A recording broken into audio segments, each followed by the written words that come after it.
And there's probably good reason for that. Hopefully it's not because you think I look like Chuck Norris, or maybe you think I look like Nicolas Cage.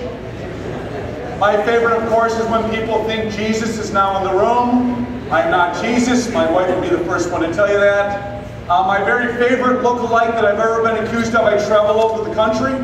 I was coming back from Texas. I had done about 3 different events in Texas. Got on a plane, flying back to Chicago, and I'm coming into Chicago, and there's this 12-year-old girl who's sitting in the seat across the aisle, and she's staring at me. And every once in a while, she'd smile and wave. And it kind of creeped me out.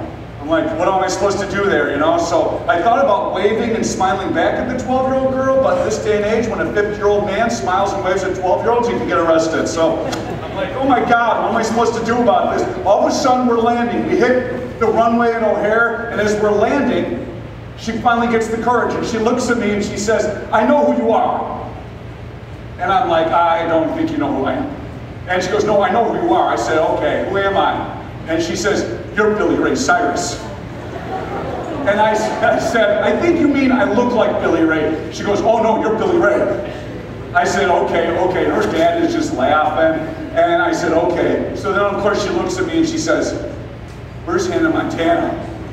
And it was right after the wrecking ball. You guys know what wrecking ball is, right? You know that whole video incident. So I'm all like freaking out about this whole thing. Everyone starts staring at me like I am Billy Ray Cyrus. So then I had to just end it. So she says, where's Hannah Montana? I said she was very bad and I had to ground her. This poor 12-year-old turned back around, sat down, as last I ever heard of her. So I am actually John Grossman, but maybe I look more familiar to you because of this. If you go to St. Francis High School, you're like, I think I know this guy. I spent 6 great years teaching at St. Francis, where I was the department chair for theology there. And if you're a sophomore at Francis, I just did your sophomore retreat like 2 months ago, so hopefully that's why I look familiar, right? I see heads nodding.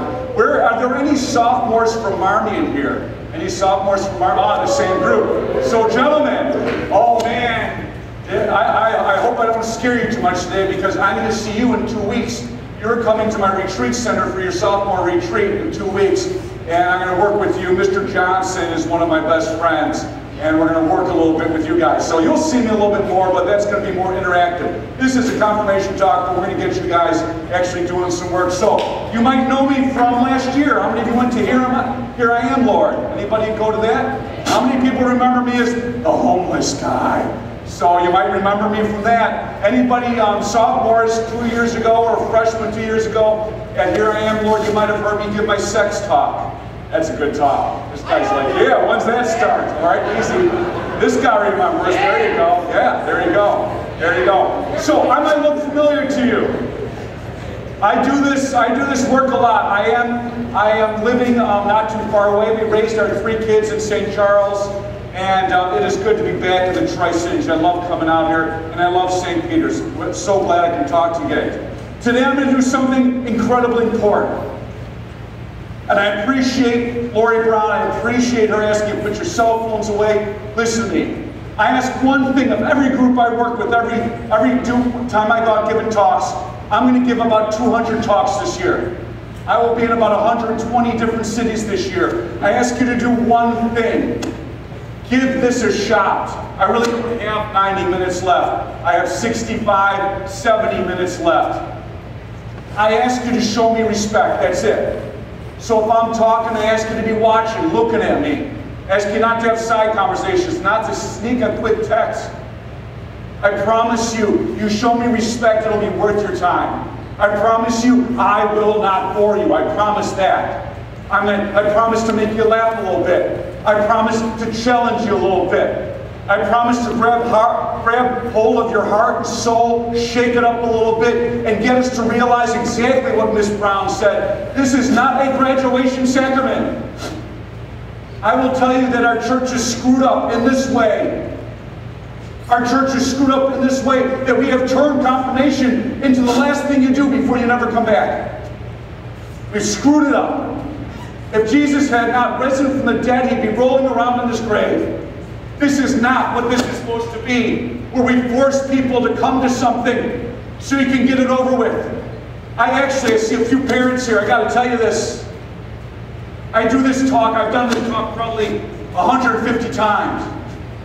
I've actually heard parents say to their kids, just get it over with. And then I promise you, I'll never make you go to Mass again. What the heck are we doing? This is not the point. This is not what's going on here. I want to grab hold of you and show you that faith, it's something that can completely change the way we live our normal lives. This church thing. Okay, this is getting old. Patience, just a second, everybody. Hold on.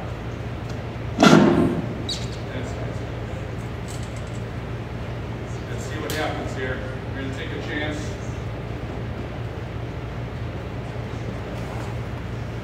There we go. Any help? Yes, check. Do I need any help? In so many different ways, sir. In so many different ways. Yes. No, I'm good. That's okay. Thank you. All right. I am here to try and understand that confirmation is an initiation. It is the beginning. And so that's what we're going to try and do today. But first we're going to pray. We're going to pray. We're going to start with prayer. We're going to end in prayer. I'm going to tell you that prayer could be one of the most important tools that you can have as a disciple of Jesus. Prayer.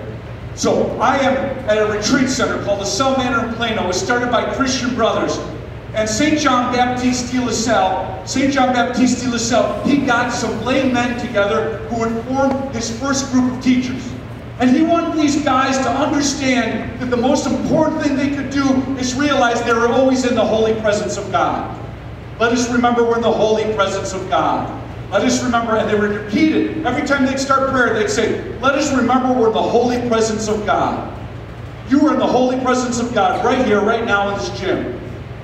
You were in the holy presence of God when you looked at your mother and said, I don't want to go this stupid thing. Just let me skip. I want to watch the red carpet. It's the Oscars night. Don't make me go. You were in the holy presence of God. This is going to get a little weird and creepy, but that's okay because you'll remember it. You were in the holy presence of God today when you were taking a shower.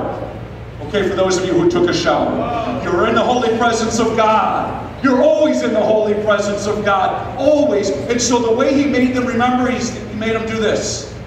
Every time you pass through a doorway, he told his brothers, stop. And remember that you're in God's holy presence. I want you to do something, and you're not going to do it perfectly, but I want you to try and think about how many doorways have you passed to get into this gym today. So back it up, there's one. Back it up another one, there's two. You got through at least 3 doorways just to get into this gym from the building. Back it up all the way to your house. If you're a girl and you got ready in the bathroom, you probably went in and out of that bathroom door multiple times today. Your bedroom door, the kitchen door, the door inside, outside. How many people think you probably have passed through at least 10 doorways today? Keep it up if it's over 20 doorways. You're pretty sure more than 20 doorways. More than 30 doorways. 30 doorways. Hands down. Check it out. Hands down. It's okay. I know a lot of you, sir.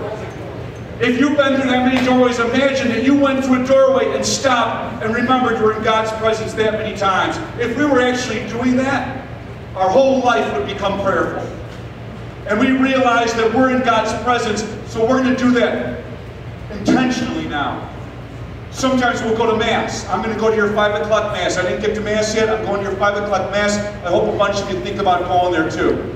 Mass is an intentional way we remember we're in God's presence. But there's so many ways to pray. Today, here's what I'm going to ask you to do. I'm going to ask everyone to trust me. And I know you don't know me yet. I hope I'm going to earn that respect over the next 60 minutes by asking you to trust me just for 30 seconds. I'm going to ask everyone to please now close your eyes.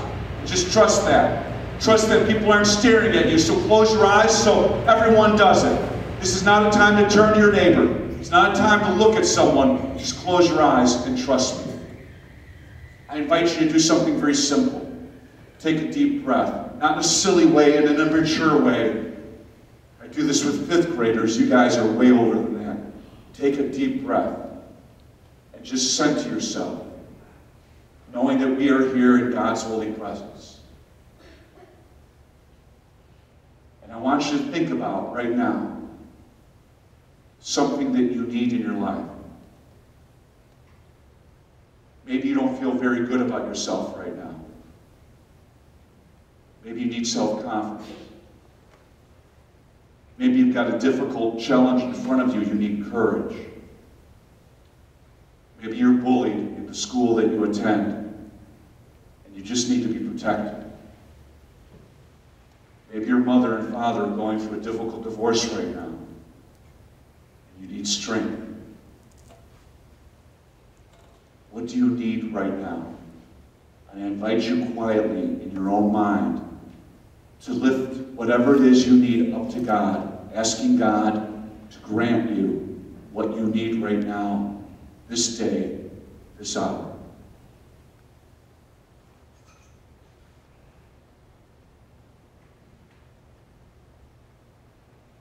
Take a deep breath.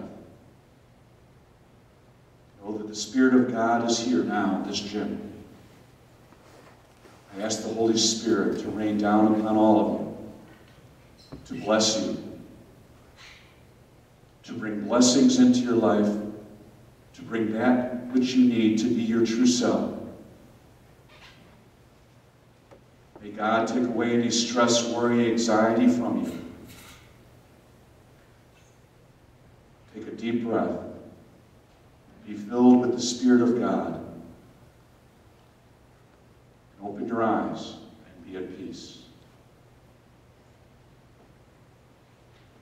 I need everyone, I think I have asked, it's here. I need everyone to look at my hands for a moment.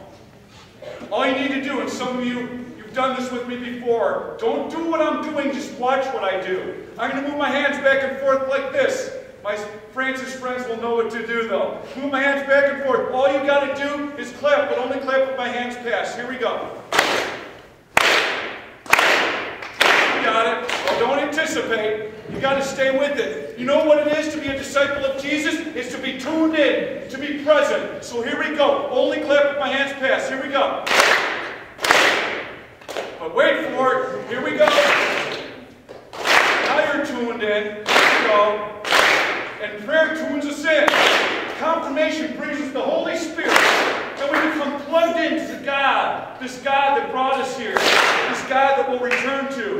The disciple is simply a person who's tuned into God through the person of Jesus. We got the power of the Holy Spirit. And we are powered to make great things happen, to build the kingdom of God. But beware, the world will try and trick you. Even when you get born. Are you serious? There's like a yardstick between my hands. Are you serious? So here's the deal, people. You've got to tune in and be ready. The disciple is always aware. The scriptures say we do not know the hour or the day. We got to always be awake. Here we go. Are you kidding me?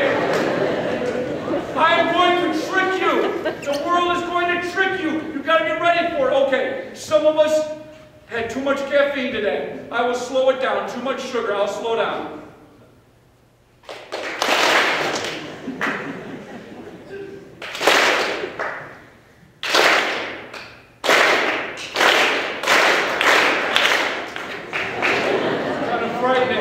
I'm going to ask you for the next, oh my gosh, now I'm down to 50 minutes. The next 50 minutes, tune in. Tune in. And Francis people, I might repeat a story or two, but at least half of it you've never heard before, so here we go.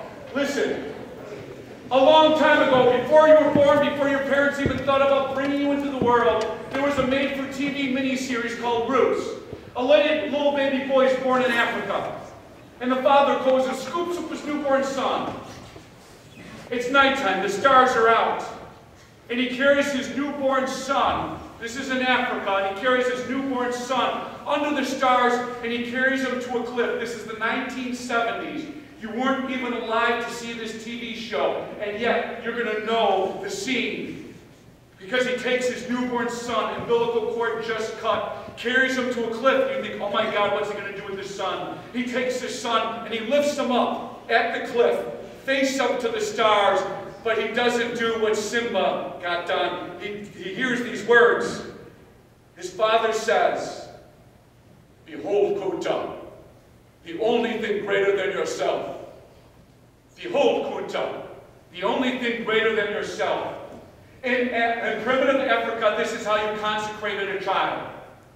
You all know now where Lion King stole the opening scene, don't you?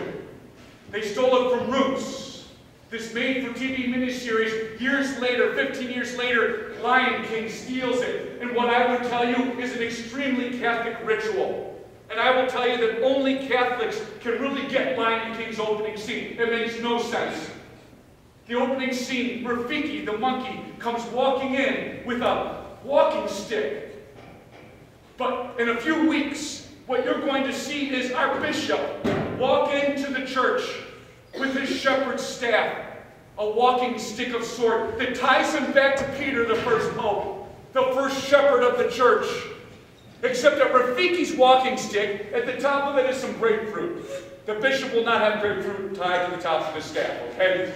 But Rafiki walks in, and you know that walking stick with that grapefruit means he has religious authority, which is why every bishop has a shepherd's staff in the church. It's religious authority.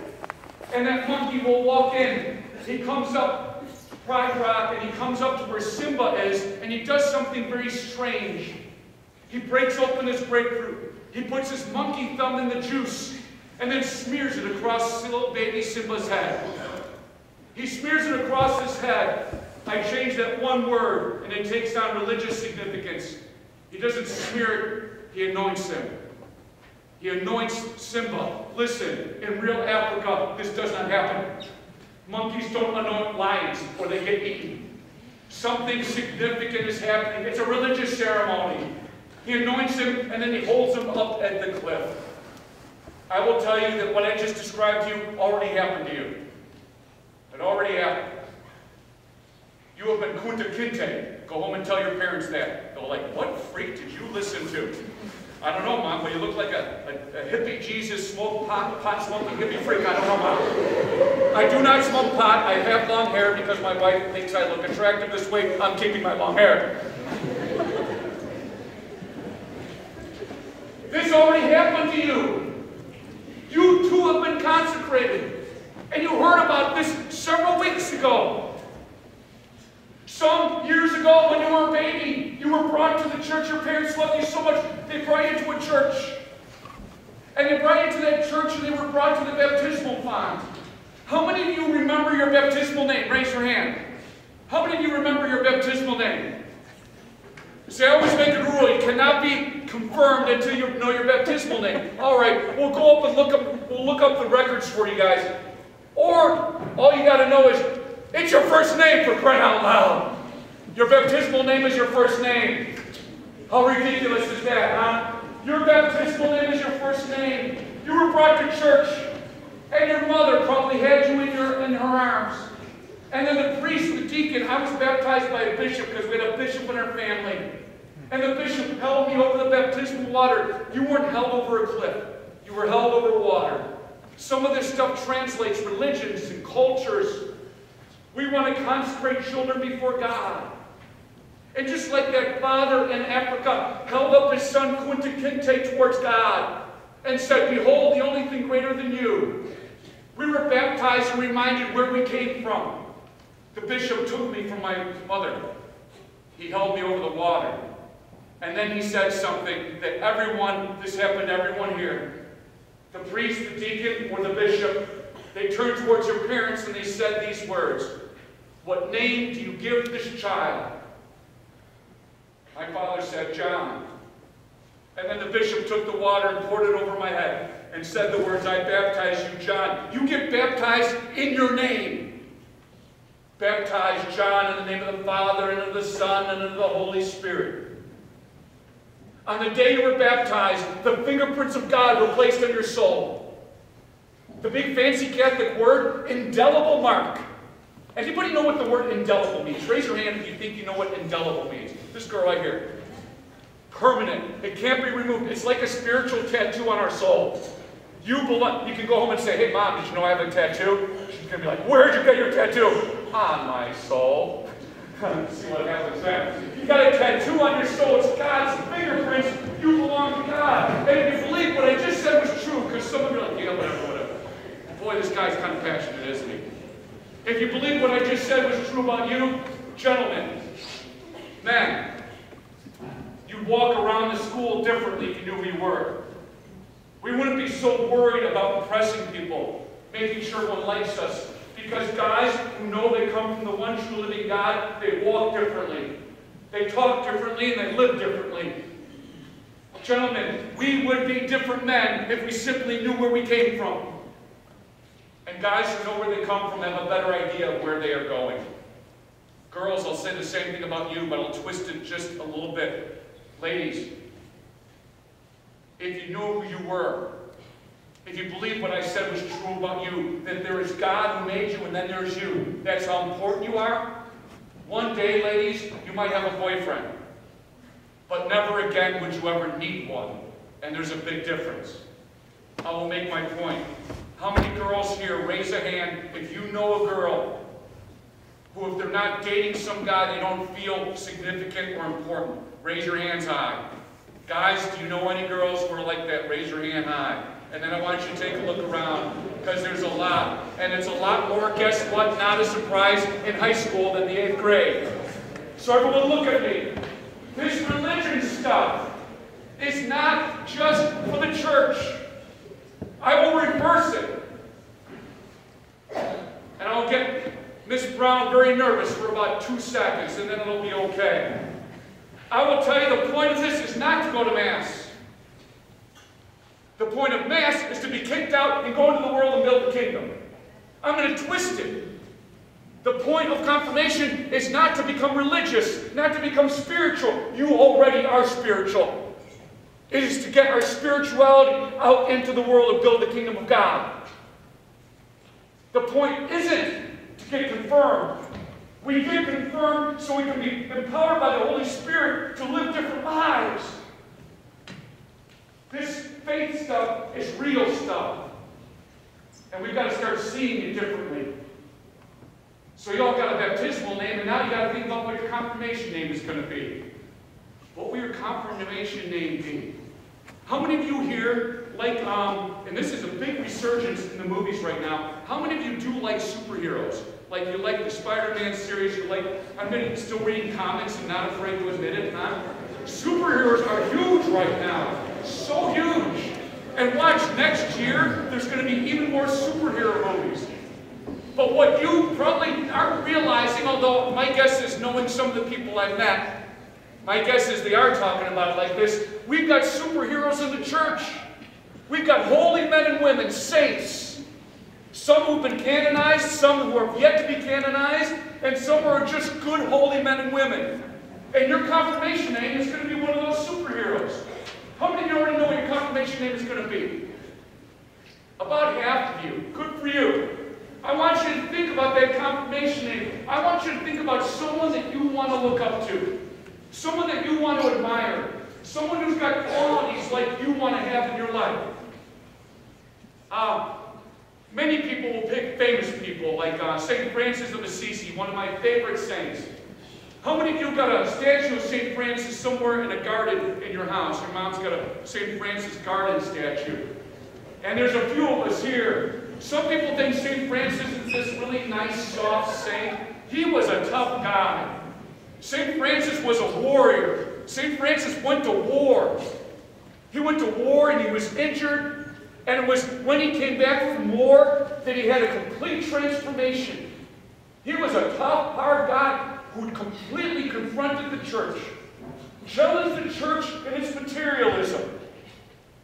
I look at Pope Francis. Oh my gosh, he took his name because of St. Francis and wanted to get back to the core values of the gospel and not get caught up with all the nonsense.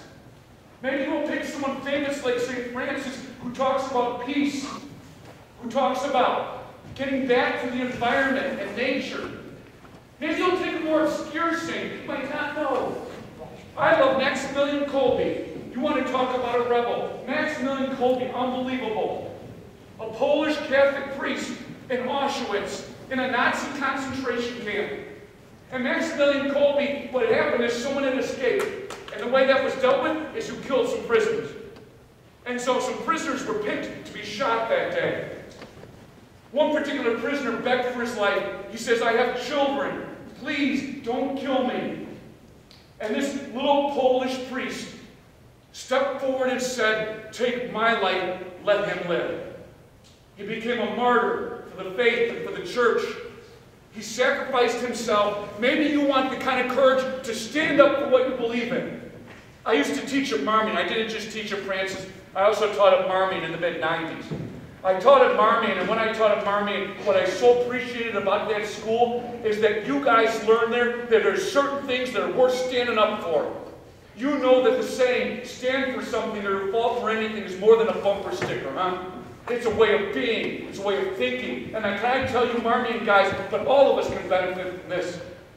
You pick someone like Maximilian Kolbe for your confirmation name, you all of a sudden, you get something to look forward to, something to look up to, something to say, that's right, I'm going to be so courageous, I might even lay my life down. Jesus said, there's no greater thing than to lay down one's life for a friend. Pick a saint who means something to you. One of the newest saints, very cool, the first Native American Indian to be canonized in the Roman Catholic Church was, and people don't know this, but Tekakwitha.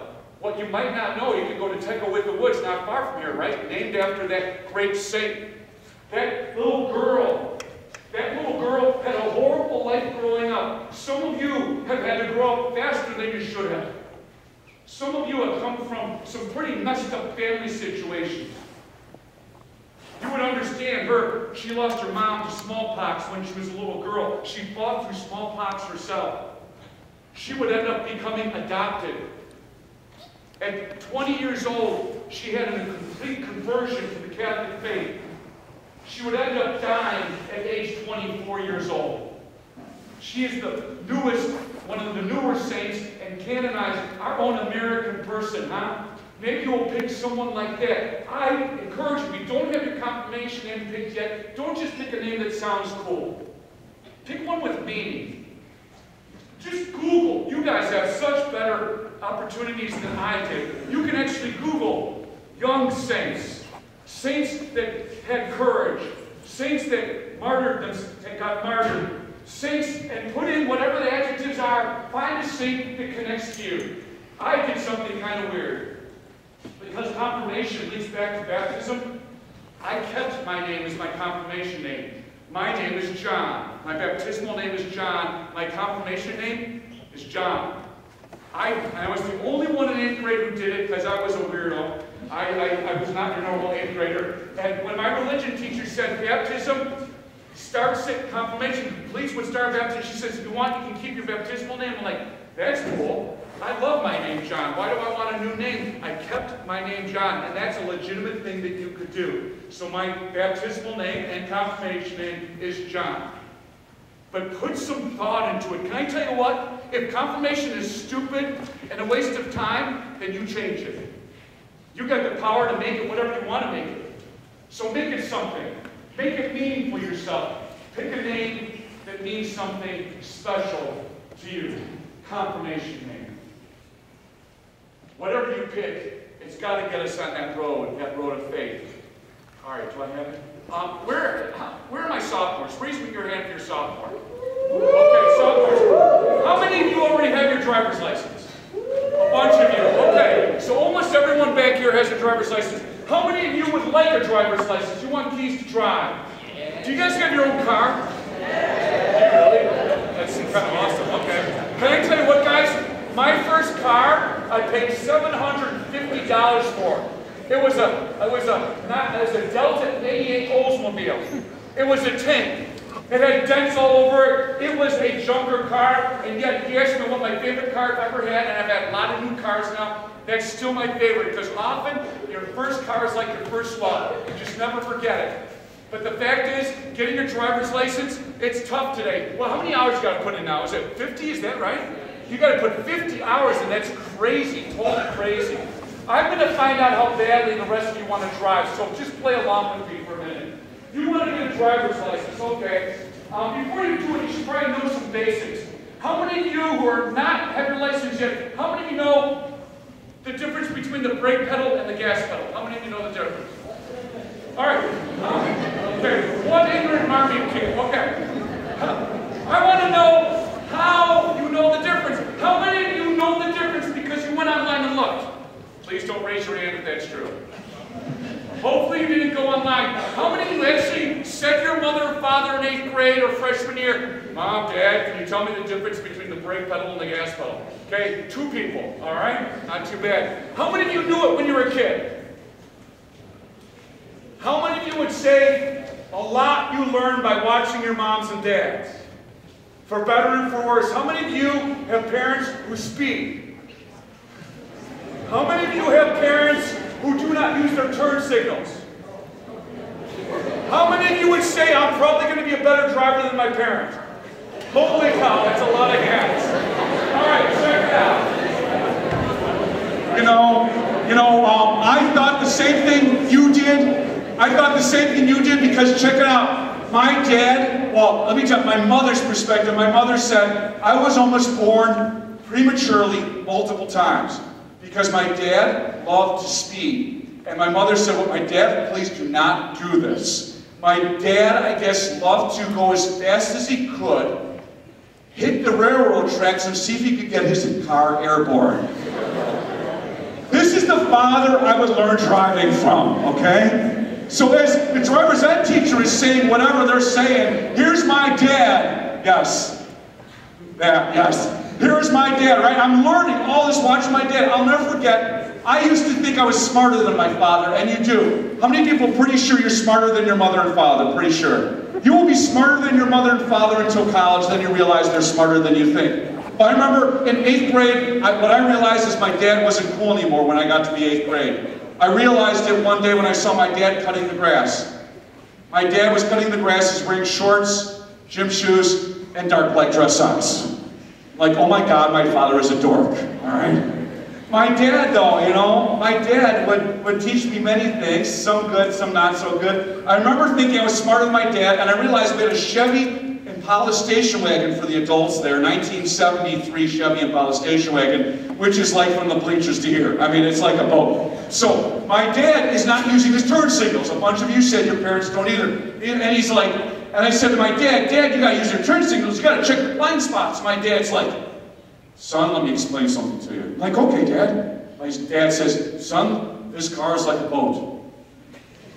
I go left, I go right, it's for the cars behind to pay attention to which way I'm going. I learned from that, right? We learned from our parents. Our parents set us on a road a long time ago when they were just driving. Anybody ever sit on your parents' lap and like you would get to like steer and you thought you were actually driving? Yeah, a bunch of us did that, Our parents have been teaching us driving. Some good habits, some not so good habits. There's something else our parents have been teaching us. Some good, some not so good. We've been watching our parents live their faith. Some good, some not so good. Some of our parents are very serious about their faith, and you know that. And that's why they're so serious about you being involved here at St. Peter's in this program. Some of your parents, they go to church every weekend. Some of your parents, they go to church during the week. Some of your parents say the rosary. My wife's grandparents prayed the rosary from World War II, when the time my grandfather came back from World War II, all the way until Grandma died, which was just a month ago. So for 73 years, they played the rosary every single day before dinner. Every single day. Maybe your parents pray the rosary. Or maybe your parents aren't into the really obvious devotions of the church, but they pray and they're serious about their faith and they try and lead a moral life. Or maybe your parents who maybe have fallen short a little bit, they don't go to Mass every Sunday. Maybe they're struggling in their faith. Maybe they're angry at the church. Maybe they're angry with God. And we see all the good and all the bad. We watch them. Your parents, I'm sure, are doing the best job they can. When we got baptized, our parents set us on the road of faith. And now your parents have been responsible for trying to show you the way. So what do we need a sponsor for? Here it is. Sponsors are people who are living their faith. They're on the Catholic road and they're driving down the Catholic highway and they're living their faith and they're going to serve as a role model for you. Who will you pick as a sponsor? Well, that's easy, Mr. Grossman, the person who's going to get me the nicest confirmation gift. That's one way. I actually know people who do that. They're like, they're rich, come on. They're going to be a great sponsor. What craziness is that? You know what? Why do we got to pick a sponsor who's living their faith? Because that's what they're doing. They are already in the church. They're already living their faith. They're supposed to serve as a role model for us, so we get these sponsors. If I was going to pick a sponsor, You can't do this now. It's frowned upon, or maybe it's even against Ken law now, I don't know. But when I was confirmed, I picked my father as my confirmation sponsor. Yeah, I can't pick a parent anymore. You got to pick someone else who's going to sponsor you in the church. If I was getting confirmed today, I would have picked my grandmother, my Polish grandmother, Lottie Machowski. Lottie Machowski was an excellent Polish woman. She came from Poland when she was just a few years old. They settled on a farm in Wisconsin. Check it out. Girls will appreciate this. When my grandmother was 15, she left home. I mean, you can't even imagine leaving home at 15 nowadays. She left home and she went to Chicago to get a job so she could send money back to her family at 15. At 16, my grandmother got married. Don't do that. When my grandmother was 16, she got married. That was a different day, girls. Don't do that now. She got married to a nice 20-year-old man, and they had a family together and children, and he died before my grandmother was 30. My grandmother had a hard life. My grandmother got remarried. Her second husband died by the time she was 40. My grandmother had a hard life. My grandmother did not whine about her life. She didn't complain about her life. Because my grandmother had an incredible faith. She always realized that no matter how hard life got, that she was going to live her faith stronger and better than before. My grandmother understood that Christians, your life doesn't get easier by following Jesus or being part of the church. But what we have over other people is a sense of hopefulness.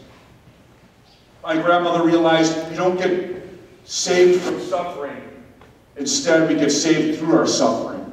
And my grandmother suffered a lot. When my grandmother was 45, she got debilitating arthritis so badly she could no longer work. For the second half of my grandma's life, she was in pain and suffering. And yet, she never gave up on God. Her faith continued to grow. My grandmother eventually moved in with us. My grandmother moved in us. And back in the day, you guys, you did not get dessert unless you ate all your vegetables. Anybody else grow up like that? Anybody else grow up like that? That's how I grew up. You know what my mom would do? My mom was tough. You know what my mom would do? She would put the dessert in the center of the table. So you know what you would be missing. And I'm one particular night, I'm about 12, I'm supposed to eat my green beans before I get my fudge stripe cookies that my mother placed. I wanted those cookies. These fudge stripe cookies are sitting in the middle of the dining room table. Green beans in front of me. I hated everything green. It tastes like grass. But I decided, I got a strategy, you guys. I took my green beans and I cut them up like little pills. And I start popping these green bean pills and swallowing full glasses of milk.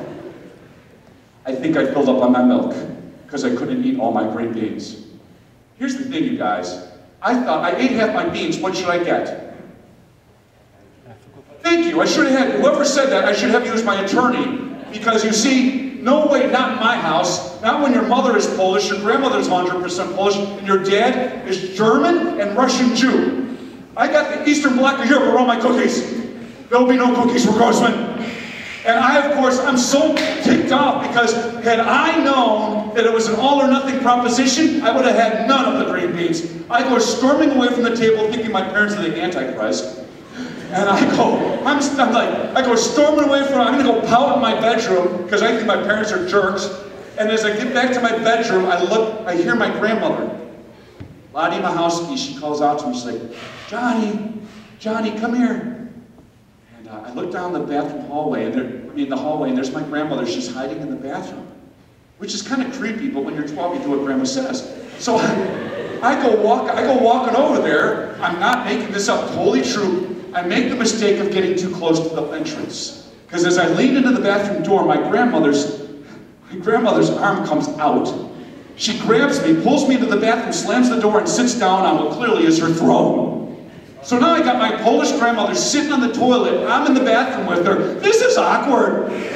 Oh, it's worse than that, okay? Well, this is probably the parents can truly appreciate. She's wearing a house dress. Do you guys even know what a house dress is? Okay, some of you are nodding. It's like this big flowery house dress you wear like around the house. And she's got like knee-high nylons falling down to her ankles, you know, and she's wearing like this hairnet. I guess she had shampooed her hair. I don't know why you gotta wear a hairnet, but she's got a hairnet on. She's got these big, high Polish cheekbones, and she's just giggling on the toilet.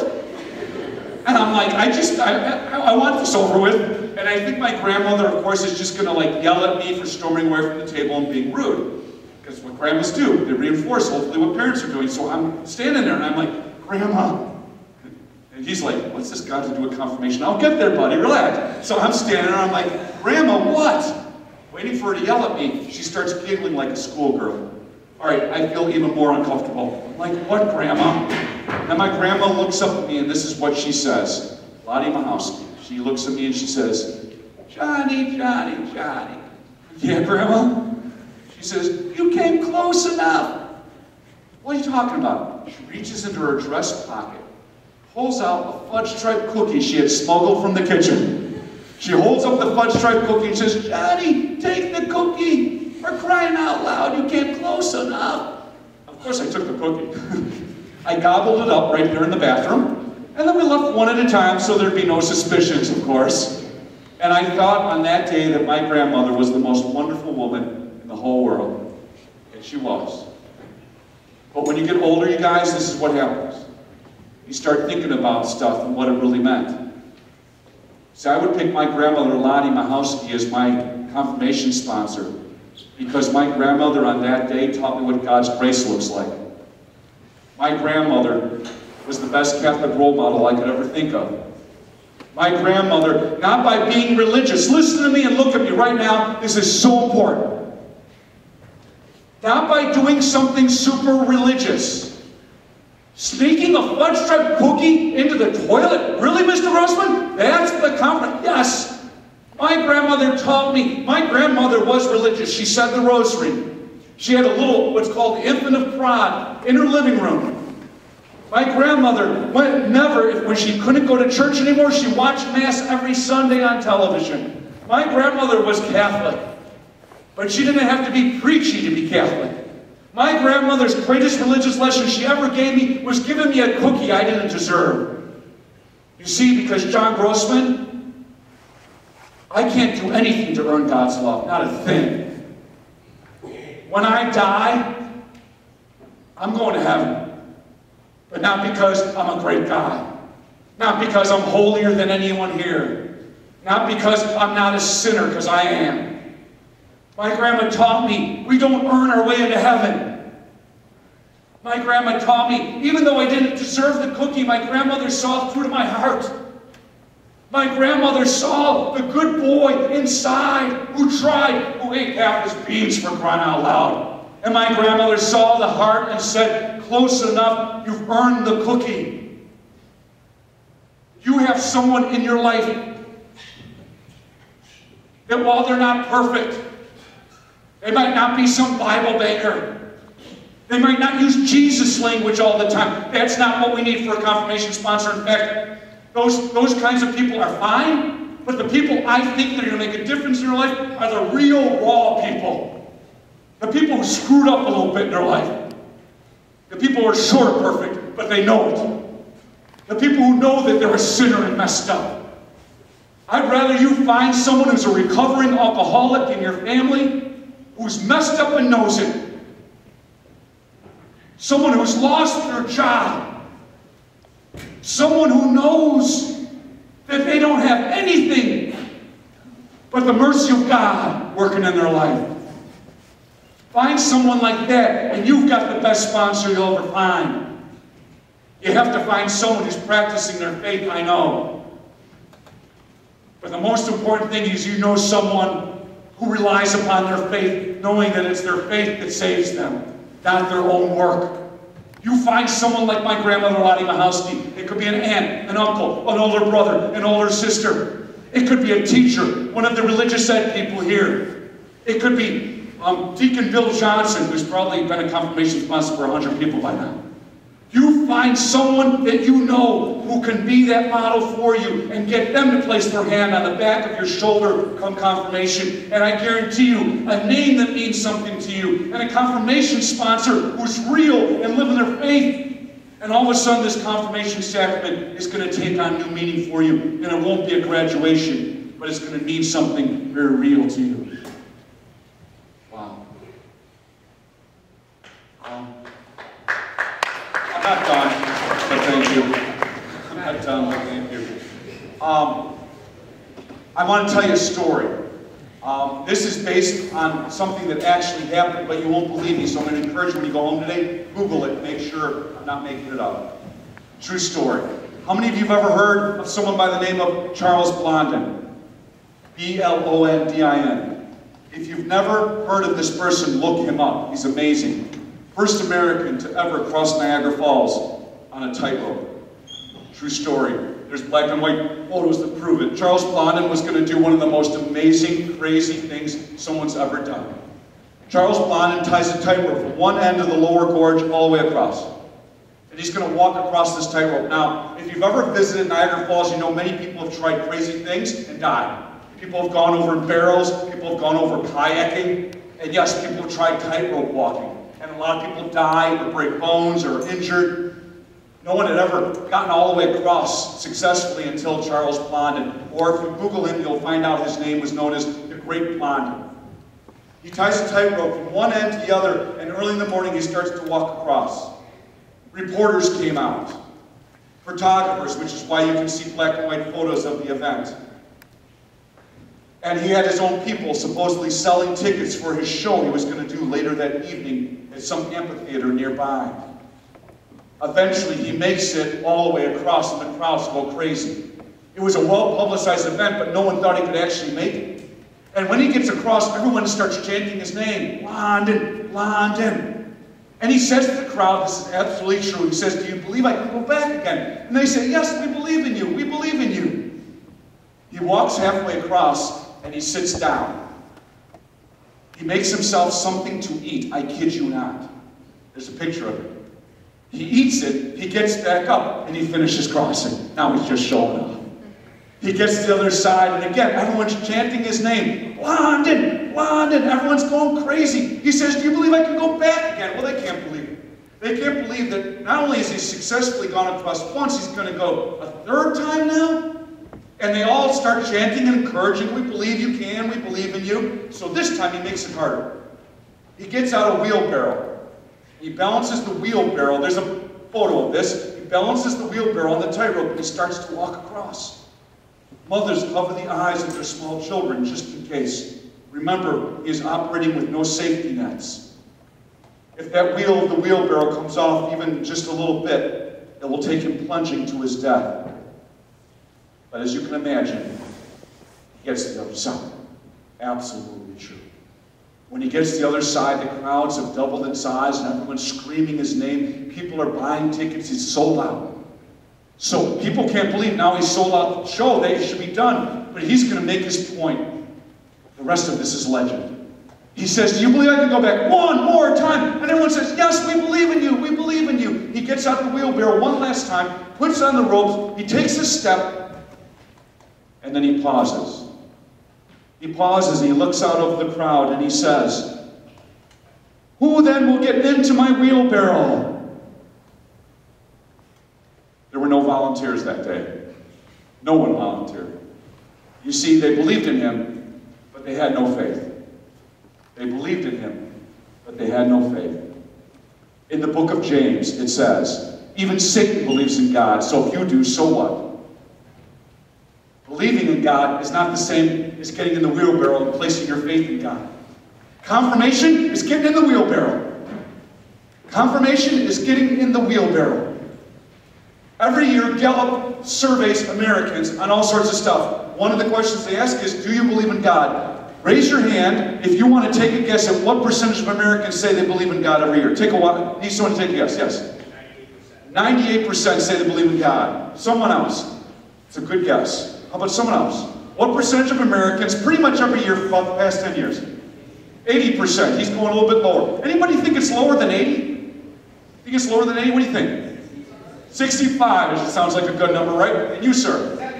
76%. That's an excellent guess. It's just wrong. For about the past 10 years, the average number of Americans, percentage of Americans who say they believe in God, is about 90%.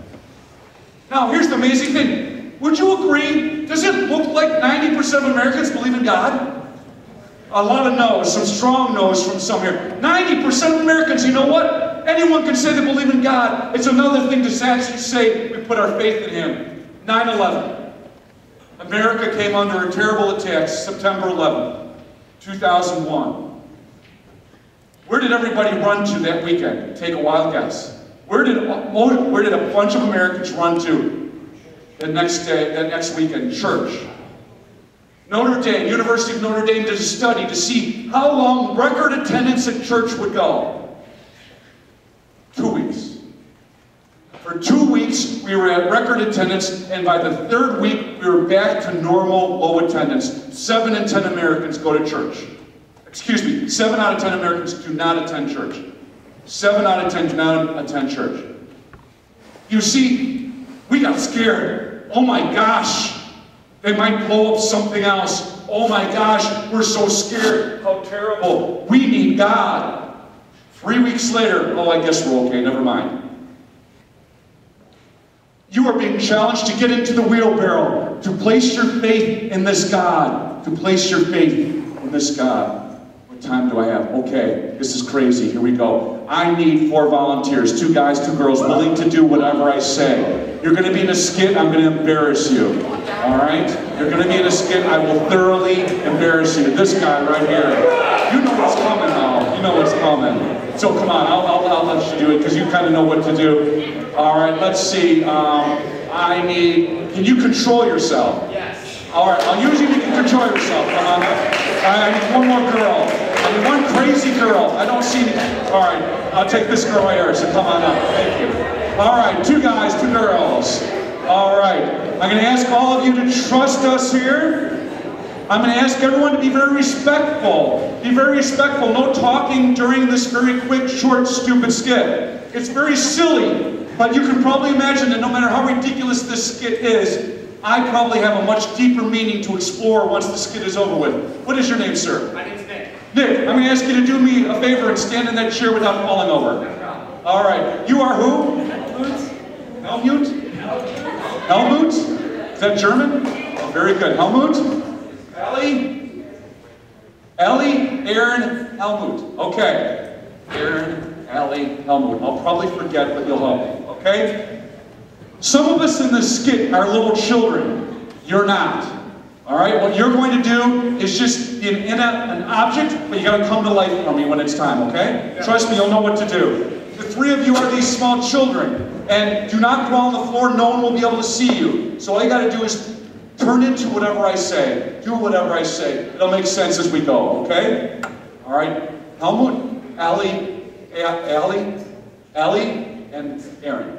Whew. All right, here we go. We begin as all good stories go. Once upon a time, not so long ago, there lived a tall oak tree that stood tall under the oak... Yes. All right, you don't want to do that. All right. Stood tall, providing shade on hot and hazy days.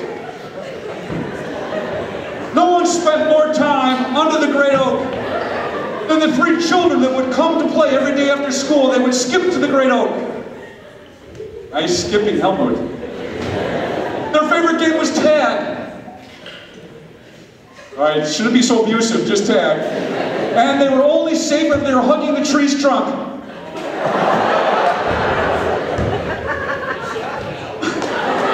All right, the tree is very encouraging. Pretty soon when the tree says, please hug my trunk, it's not just terrible. All right, so these were 3 children and they loved playing together.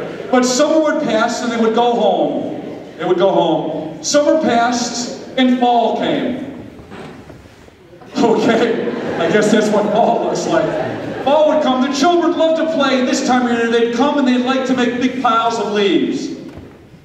Come and make big piles of leaves under the oak tree. But there were often not enough leaves, so they would have to shake the leaves from the tree. All right, easy, easy. And then they would begin giggling uncontrollably. Come on, girls. Helmut's showing you 2 up. Sometimes they love to dance in the leaves. See your best dance moves. They would dance in the leaves. Oh, a little robot move. All right, there. Maybe a little sprinkler move, Helmut? Ah, there you go. They loved playing under the tree so often. Fall would pass and they'd all go back home. Go home. Fall passed and winter came to the great oak. Oh, of course. It's okay. A little sluggish. Vitamin B will help. Okay. So winter came, but today something was different. Ellie was missing. So turn around, Ellie. You're missing. She had caught pneumonia and been in bed for weeks. So Aaron and Helmut came to the tree alone. They were so sad. So sad that Aaron said, I'm afraid Ellie will never get better. and she started to cry out loud. Okay. Helmut felt so bad he lay down in the snow and tried to do snow angels to make Erin laugh. She tried to laugh, but just couldn't. She just kept on crying. So then they gathered up close under the oak tree together. Together, close. Helmut put his arm around her and said, "There, there." Say, "There, there." This is really awkward, isn't it? And then all of a sudden, he looked up into the tree's branch and he gasped. He noticed that was really bad. I didn't know there'd be sap dripping from the tree.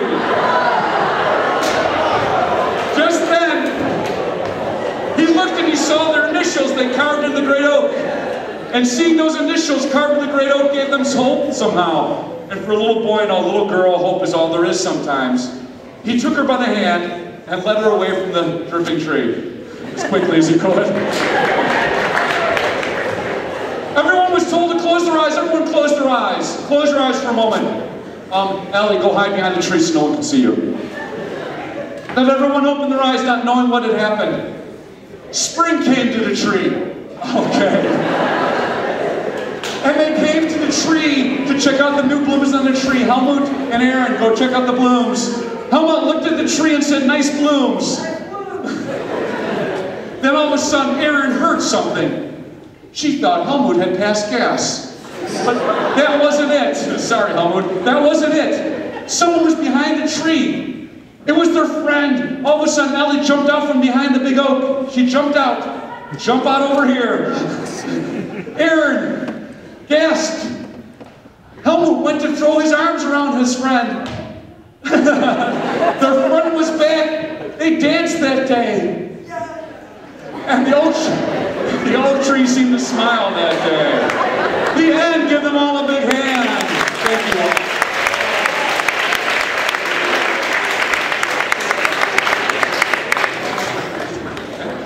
All right, I'm going to have Nick stay here for a minute because Nick is going to get us to what is a real significant meeting and maybe the most important thing I'll say to you all day. But before we do, Nick, just bear with me. Of course. I attended a Catholic high school. I remember going to Driscoll Catholic, and when I went to Driscoll, it was amazing. We had some great people there, and I learned so much about my faith. But we had a pretty good football team out there.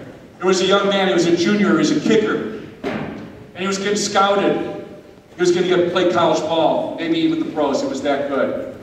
He put all of his hope in football. Now listen, if you're an athlete, I want you to do the best you can. I'm all for athletics. My son was a great athlete. My son played at St. Charles East. He was the starting center from the time he was a sophomore. He could have played football for Dayton. He chose instead to go play rugby for the Iowa Hawkeyes for 4 years. I'm all for athletics. But this young man, from my junior year in high school, he placed all of his hope in football. Senior year, he broke his leg. There would be no scholarship. And that young man thought his entire life was over. I can tell you about a young man, I will not tell you his name since it was at Marmion, but it was the mid-90s, smartest kid I ever taught. His father was a lawyer. He was going to go to Harvard like his dad until he failed his first course. And he came up to me and said, "Mr. Grossman, I just want to die. My life is over. There's no way I can get to Harvard and be an attorney like my father. Not from Marmion. Not with an F in my record. There's no way. My life is over." I was the department chair for theology at St. Francis for crying out loud. Work hard on your grades, but please don't put your worth and value in your grades. You are not your grades. I can tell you about St. Francis. And when I was there, I was teaching sophomores, and two girls walked into my classroom. One was crying, the other one had her arm around her. And they came into my classroom and she says, "You can tell Mr. Grossman it's okay." I said, "Whatever it is, we'll work it out." This girl pulled her crying together. She was able to then say this to me. "My life is completely over, Mr. Grossman." I said, "I'm sure your life is not over, honey. What's wrong?" She said, "I had sex with my boyfriend this weekend." And I sat there wondering, why did she tell me this? I'm thinking, she just had sex this weekend. There's no way she could have found out she was pregnant. What's going on here? I said, "Well, why are you telling me all this?" Because she was telling me how much pain she was in. She said, "Because he broke up with me this morning." This girl, she made a mistake of putting her worth and value in a boy. She, of course, had sex with him because she didn't want to lose him. And by having sex with him, she lost him. I want you to have relationships. I want you to work hard in grades, and I want you to play sports or get involved in art or music, whatever is your passion. But listen to me. A confirmed Catholic, what you got going for you is you understand that your entire worth and value does not come from all of that stuff. It comes from somewhere else, and that's why I asked Nick to stay. Nick, I'm going to ask you, I know you're usually a fun guy and all that, I'm going to ask you to be very serious to help us with something, okay? I'm going to ask you to stand up in your chair for a minute. I'm going to ask everyone to be absolutely quiet and not say a word. Go ahead and stand on the chair again. I'm going to ask you all not to say a thing. I'm going to ask Nick to do something and you're just going to watch. It'll take most of you 5 seconds. After 10 seconds, some of you will not just see it, you will feel it, and it will make sense to you. I'm going to ask you to trust this. Nick, all I'm going to ask you to do is to be the oak tree like you were in the very beginning with your branches spread far and wide. Just put your head down. Nick is not an oak tree. He never was. Nick is a symbol of where we can find our hope, our worth, and our value. Nick is a symbol of where, if we put our faith here, you'll never be cut. You'll never fail. You'll never be broken up with. Someone, raise your hand and tell me, who is Nick for us? Yes, ma'am. Jesus on the cross. They tried to kill him, and they did. And he came back to life. You want to put your hope somewhere? Place your hope in the God that came back to life. A symbol of what can happen for all of us. We are not perfect people as Christians. Us Catholics, we fall short of the mark often. But what us confirmed Catholics understand as disciples of Jesus Christ is that God never walks away from us. No matter how alone you feel, you're in the dark pit of despair. You're doing self-harm. Someone close to you died. You've been broken up with, or you failed, or you don't measure up like you think you're supposed to measure up. You are not walking alone in your life. The disciples of Jesus Christ, confirmed, anointed by the Holy Spirit, have the power of God walking with them. Don't ever forget. And by the way, I took one of the goofiest kids in the whole darn gym and made him this serious. Faith transforms. Remember Nick. And Nick will bring a smile on your face because he's got that gift of joy in his heart and his soul. But inside Nick is also his faith. Give Nick one big hand. Thank you, Nick, for being here.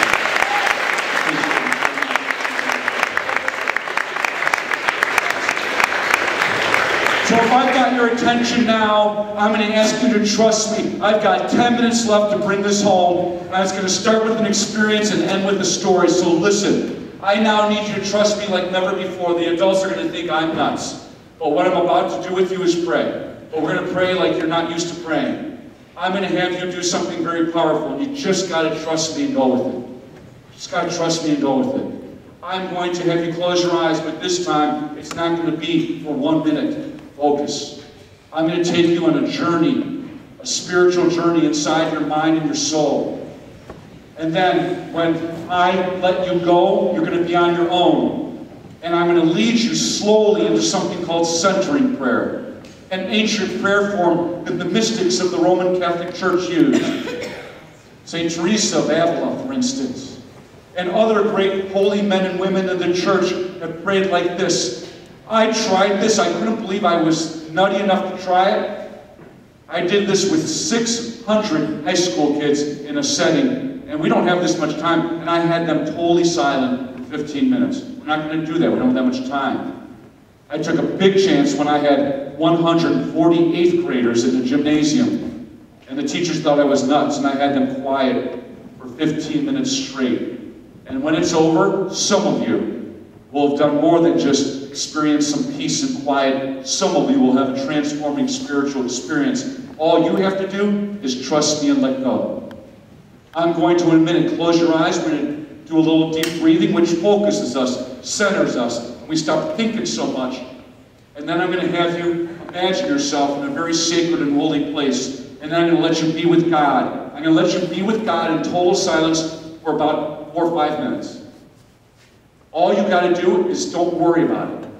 All you got to do is imagine being in God's holy presence. Some of you will end up talking to God. That's totally cool. Some of you in this gym will end up listening to God and hearing God's voice, that inner voice, that God voice, that spark of divinity that is our soul inside of us. And you'll hear that sacred voice of God. But all of you will certainly be relaxed and at peace. If you decide to blow this off and you think this is dumb and you can't stand me, then take a nap. But whatever you do, do not make a joke. Do not distract the person next to you. Do not elbow someone. Do not start laughing. I've done this with 5th graders, and you guys are far more mature than 5th grade, so you can do it. All you got to do is trust me and let go. Get in the wheelbarrow. So we're going to begin. I'm going to ask everyone to please close their eyes, and you have to close your eyes so you can go inside. If you keep your eyes open, you're going to be distracted by what you see. So eyes closed. I don't mean it to be silly. I really mean it for real. I ask you to take a deep breath. It focuses us. In fact, take 3 deep breaths and just be present to the God that is around us. Just pay attention to your breathing. And I want you to imagine that you're outside of the country. Maybe it's somewhere you've been before, or maybe it's a place that's brand new to you.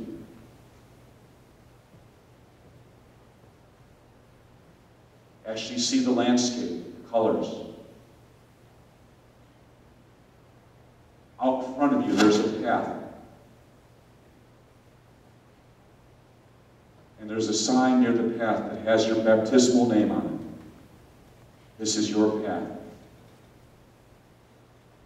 Quietly begin to walk your path.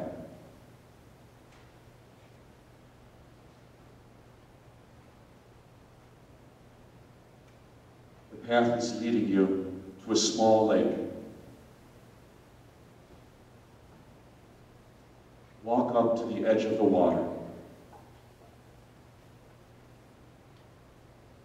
The water is still and clear. Look down into the water and see your reflection.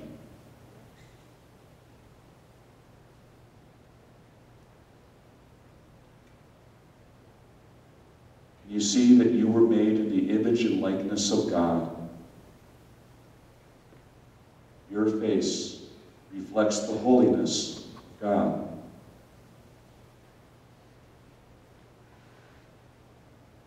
As you're looking at your reflection, you hear your name called, and you look up, and you see Jesus standing in the water, calling your name. See the eyes of Jesus. Step into the water. Feel the water renewing you, refreshing you. And Jesus takes the water and blesses you with it.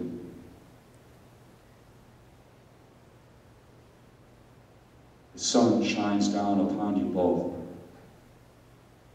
Feel the warmth of the sun.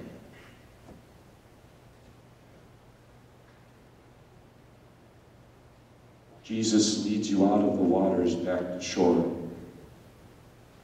There's a bench there. Sit down next to Jesus and spend some quiet moments listening to him, maybe even talking with him. Be in the presence of God.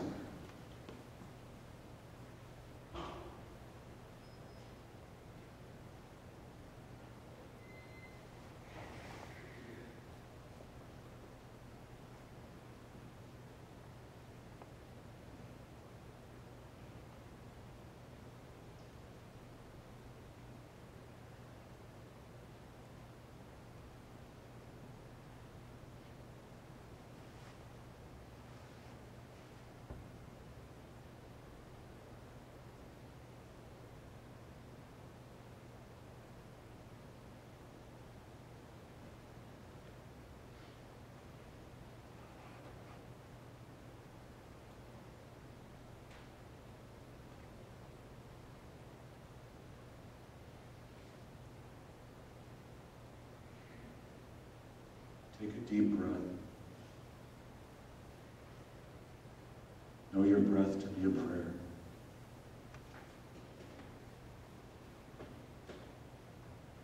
Take another deep breath and remember being in this gym, this place. And when you're ready, open your eyes and be at peace. Open your eyes and be at peace.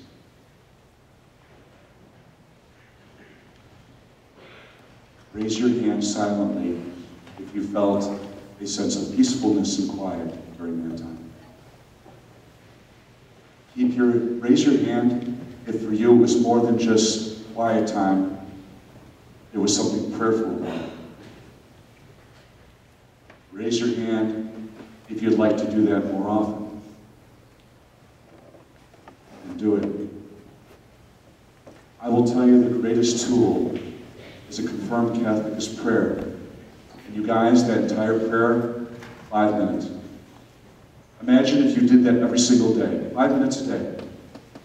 To just imagine being in the presence of God. And then if that works for you, you like that so much, go to Eucharistic adoration.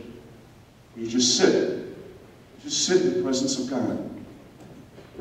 Light a candle in your room. Burn some incense in your room. Take a walk in nature and be with your God. And our lives will slowly transform. One of my favorite ways to pray, and some of you will get this, is when I run. I literally, when I run, and I'm a pretty serious runner, I'm pretty excited this weekend. I'm going to be running in Peanut Tillman's 5K at Soldier Field this weekend. I'm very excited to get to see him. When I run, I feel God's pleasure. When I run, I actually can hear God speak with me, and I speak with God. You got to find what way works for you, but find a way to pray. In a little while, I'm going to go to Mass. It's a different way to pray. I go to Mass not because I'm supposed to. I go to Mass because I want to hear the Word of God, and I want to be fed with the Eucharist so I can go out into the world and build the kingdom. Which is simply loving God and loving my neighbor. When you love God and your neighbor, you're building the kingdom. That's your job as a confirmed Catholic. Build the kingdom. Love God, love your neighbor. There you go. I'm going to end with this story. And by the way, if any of you appreciated anything I said today and you'd like to follow me on Facebook, Twitter, or Instagram, or any of those, I have a flyer here. You can take a flyer. It has my website and all that stuff. And you can do that. I'm going to end with a story, though. This little boy, Edward, was 6 years old when it first happened. When Edward was 6, they found out that he had epilepsy, which would bring on seizures. And so they put him on medication. Edward had to take 9 pills every day, starting from age 6. And these pills helped him so that he wouldn't have seizures. But some of the medication acted as depressants. Edward had very low self-esteem.